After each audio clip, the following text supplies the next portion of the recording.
देखी भैया, एगो प्रेमी अपने प्रेमिका से कहता, वो कौने भाव में कहता, आइए सुनिए, आप सब सुनते हैं। इस भाव से कह रहा है जो है कि आप सब सुनते हैं।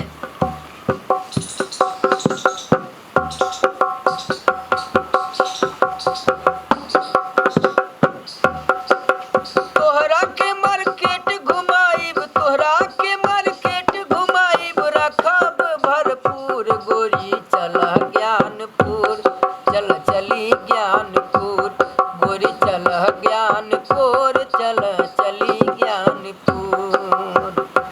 ओ बाबा हरिहर नाथ के दर्शन कराई, बाबा हरिहर नाथ के दर्शन कराई, दर्शन कराई हो, नाश्ता कराई, दर्शन कराई हो, नाश्ता कराई हो।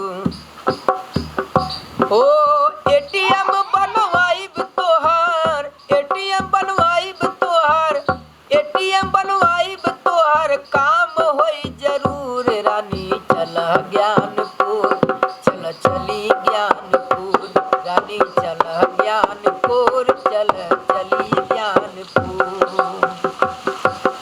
ओ गोपीगंज में बड़े शिव मंदिर बा, गोपीगंज में बड़े शिव मंदिर बा, बड़े शिव बाबा के दर्शन कराई, बड़े शिव बाबा के दर्शन कराई। ओ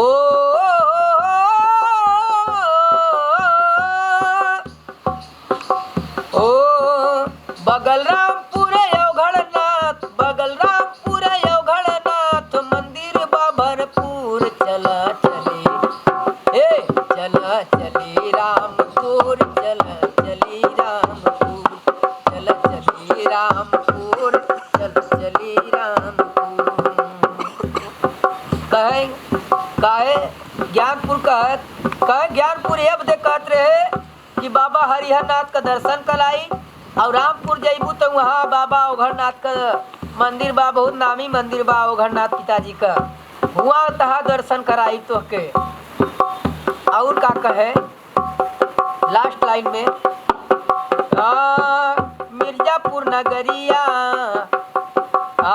मिर्जापुर नगरिया, विंध्यवासिनी मयरिया हो, मिर्जापुर नगरिया, विंध्यवासिनी मयरिया, माई काट देली सब दुख के गठरिया हो, माई काट देली सब दुख के गठरिया हो।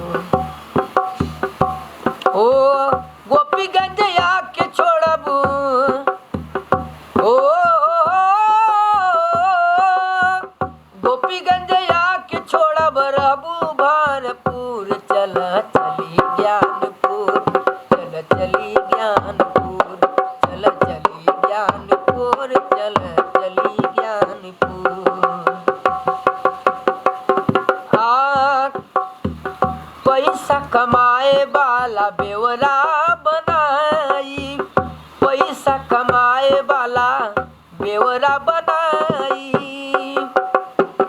कहबू तो के स्कूटी देवाई, कहबू तो के स्कूटी देवाई।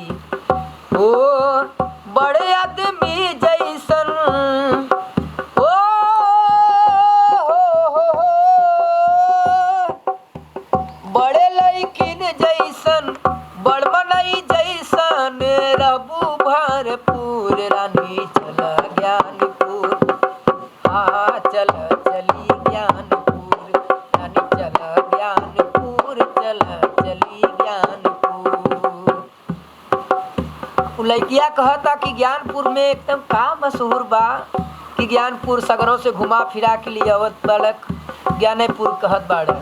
और गाना में का लिखल गई, ओ नाके के नथुनिया तो है पहिनाई, गोड़वा के पैजनी देवाई, गोड़वा के पाँव पैजनी देवाई। ओ रसिया राहुल बाटे भाई, रसिया राहुल बाटे भाई, बोलवाऊ जरूर रानी चल ज्ञानपुर, चल चली ज्ञानपुर, रानी चल ज्ञानपुर, चल चली ज्ञानपुर। गीत हमार अच्छा लगी तो लाइक सब्सक्राइब कमेंट जरूर करिए आप लोग। धन्यवाद।